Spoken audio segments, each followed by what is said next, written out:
بسم اللہ الرحمن الرحیم۔ پوری دنیا کی جو موجودہ صورتحال ہے کہ جو وبا پوری دنیا کے اندر پھیلی ہوئی ہے، تو اس میں احتیاطی تدابیر کے تحت مکہ المکرمہ میں بھی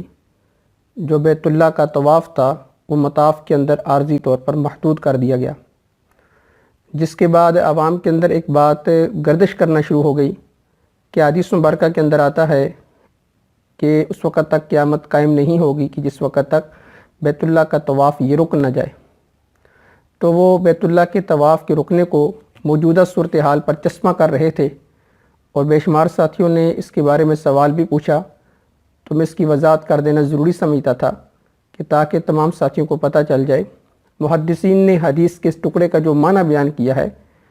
کہ اس وقت تک قیامت قائم نہیں ہو سکتی جب تک بیت اللہ کا طواف رک نہ جائے،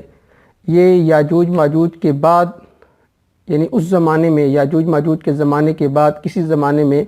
بیت اللہ کا طواف رک جائے گا۔ تو یہ یاجوج ماجوج کے زمانے کے بعد کا واقعہ ہے، نہ کہ یاجوج ماجوج کے زمانے سے پہلے۔ تو لہذا پوری حدیث کو اگر دیکھا جائے اور محدثین کی تشریح کو دیکھا جائے تو اس سے یہی بات ثابت ہوتی ہے کہ بیت اللہ کا طواف کا رک جانا اس سے موجودہ صورتحال مراد نہیں ہے، بلکہ اس سے مراد یاجوج ماجوج کے بعد کا زمانہ ہے۔